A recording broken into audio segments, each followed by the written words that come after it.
अनुभव है ना, वो बहुत कम लोगों के पास है। जो जिंदगी मैंने बचपन से अपनी गुजारी, जिस तरह के मैंने रुकावटें आई, जहां जहां मैं गिरा, जहां जहां मुझसे गलती हुई, उनमें मैं आपको अपनी जिंदगी की 5 सबसे बड़ी गलती बताता हूं। सुनना चाहोगे तो हो कि मेरी वो 5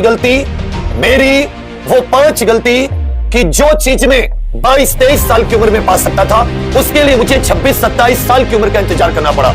जो सरकारी नौकरी में 18 साल की उम्र में पा सकता था, 19 या 20 साल की उम्र में पा सकता था जीडी पैट के लेवल पर, उसके लिए मुझे 27 साल की उम्र तक इंतजार करना पड़ा। 28 साल, 5 से 6 साल लगातार मैं थक गया पेपर देते देते, लेकिन मैंने कभी माने नहीं कि मैं गलत हूं। हमेशा मैं सही हूं। मुझसे सब लोग कहते थे, जो जानता था या मेरे बारे में समझता था, मेरे दोस्त या मेरे गुरु लोग, कि विवेक ये चीज गलत है, तो इस पर काम करने सोचता था, नहीं गुरुजी तुम गलत हो, ये चीज तो मेरी अच्छी है, मेरे साथ तो मेरा नसीब या कुछ। सबसे बड़ी बात कि मैं बहाने बनाता था, आज नहीं पढ़ूंगा कल पढ़ूंगा, 10 बजे से बैठूंगा, 1 बजे से बैठूंगा, अरे जब अब ये काम खत्म हो जाएगा तब बैठूंगा। ये मेरी जिंदगी की वो सबसे बड़ी गलती थी कि मैं काम को टालता था, मैं अपनी पढ़ाई को टालता था, एकदम बिल्कुल टाल दिया, अरे कल कर लूंगा, परसों कर लूंगा। ये मेरी जिंदगी की सबसे बड़ी भूल, जो मैं इतना पछताता हूं इसको सोच के कि काश मैं इसको ना टालता। और जो मेरे पढ़ने का समय था या मेरे पास जब भी खाली समय था, मान लेता हूं कोई मेरा टाइम टेबल नहीं है, मैं बहुत दुनिया का बिजी व्यक्ति हूं, लेकिन कभी तो मेरे पास खाली समय था, काश मैं उस खाली समय का यूज कर लेता पढ़ाई के लिए। दूसरी बात, पढ़ाई को छोड़कर एक विद्यार्थी था, मैं पढ़ाई जीवन को छोड़कर अन्य कामों में लगता था। कैसे कामों में? अन्य कामों में। जैसे आप जानते हो कि एक विद्यार्थी के लिए, एक अब जब आप पुलिस वाले बनोगे, तो पुलिस वाले बनोगे आप पेट में कोई सरकारी अफसर, तो आपका कोई काम होगा ना सरकारी नौकरी में। मान लेते हो आप अपने काम को, अपने फर्ज को छोड़कर कोई दूसरा काम करोगे, तो क्या आप तरक्की पाओगे? बिल्कुल नहीं। ऐसे ही जो एक विद्यार्थी का काम था, पढ़ाई को छोड़कर मैं दूसरे सारे कार्यों में लगा रहता था। सारे काम मेरे लिए इंपॉर्टेंट थे, लेकिन मेरे लिए पढ़ाई इंपॉर्टेंट नहीं थी। अपने दोस्तों के साथ उठना बैठना, मैं मानता हूं वो सब चीज जरूरी है, हमें वो भी एक चीज मदद करती है जिंदगी में बढ़ने के लिए, लेकिन पढ़ाई जब नहीं कर रहे हो या पढ़ाई जब आपका फ्री टाइम होता है, तब मैं पढ़ाई को छोड़कर, पढ़ाई के काम को छोड़कर कभी स्कूल बंक मारा, कभी कॉलेज बंक मारा। मतलब मैंने अपने जीवन के कुछ अनमोल क्षणों को, जब मैं पढ़ सकता था, वही मैं भारत कहां स्थित है, कितने किलोमीटर, कितनी लंबाई, गुणा चौड़ाई, जो मैं 27 साल की उम्र में आके पढ़ा, वो मुझे 18, 19, 20 एनडीए के पेपर में, एयरफोर्स के पेपर में भी मौका मिला था, काश मैं तब पढ़ लेता। वही चीज मैंने 27 साल की उम्र में जाके पढ़ी तो वही ना, वही हिंदी कि जिसे मैं जब एसएससी जीडी का 2008 या 9 में फॉर्म भरा था, मैं तब पढ़ सकता था। लेकिन वही चीज मैंने कब तक वेट किया? एसएससी जीडी का मेरे जीवन का पहला फॉर्म, वहां से गलती हुई। और कहां की गलतियां रुकी? यूपीएसआई 2017। याद करो 2007-8 में आप फॉर्म भर रहे हो, और कहां 2017, 10 और 11 साल आप वेट कर रहे हो। लेकिन उसका एकमात्र जिम्मेदार मैं था। क्यों? क्योंकि मैं पढ़ता ही नहीं था, मैं ब्लेम करता रहता था। तीसरी चीज कि मैं दूसरों को अपने एग्जाम के लिए, एग्जाम न निकलने के लिए दूसरों को जिम्मेदार ठहराता था हमेशा।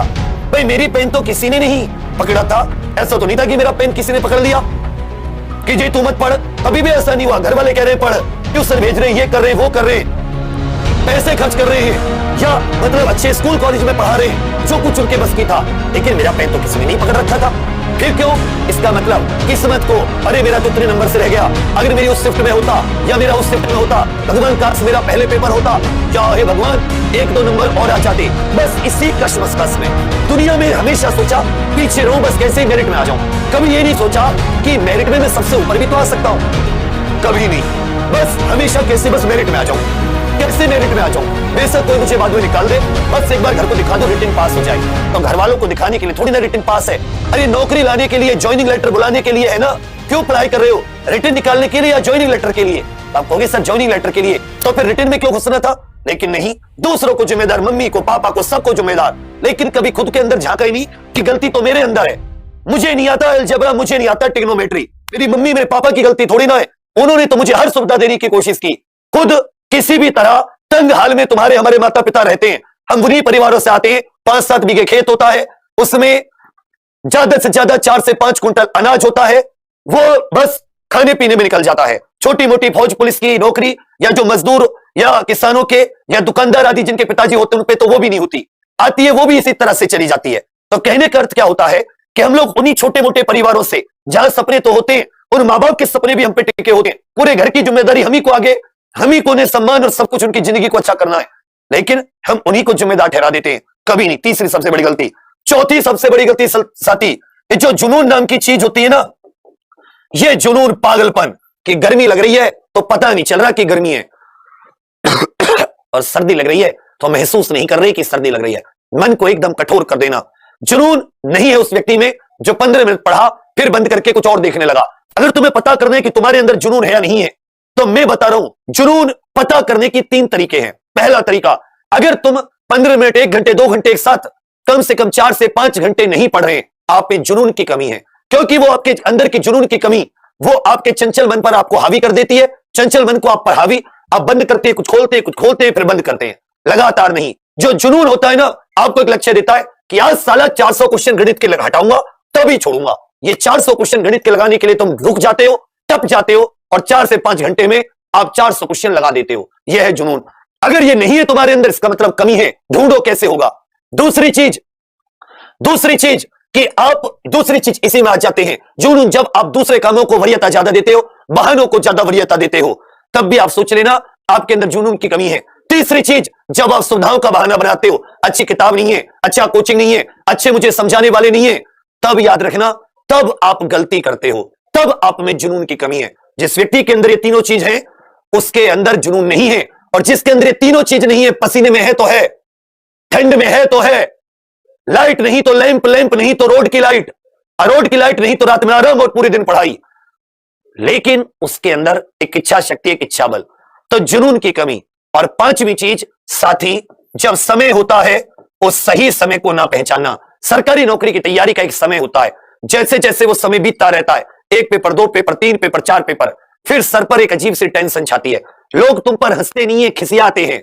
लोग मजाक नहीं बनाते, व्यंग्य मजाक बनाना तो कोई बात नहीं, मजाक बनाए, लेकिन जब व्यंग्य कसते हैं ना, गया था ना वहां पढ़ने, पढ़ाया था ना, तो जो व्यंग्य कसते हैं वो व्यंग्य ना नींद आने देते हैं, अंदर एक ऐसी एक ज्वाला सी धधकती रहती है, और उसमें उसका इलाज है, उस ज्वाला को निकालने का इलाज है पढ़ाई। कभी भी करोगे, लेट नहीं है, 6 महीने, 1 साल, लेकिन तुम्हें मिलेगी। लेकिन तुम्हारे अंदर तो ज्वाला पनप गई ना, तुम उसका इलाज ही नहीं ढूंढ पाते, उसी में दब के रह जाते हैं।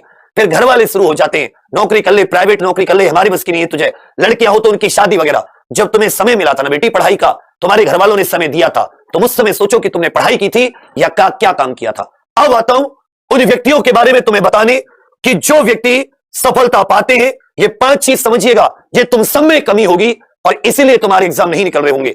जिसके निकल रहे होंगे उसने इन कमियों को ठीक कर लिया था।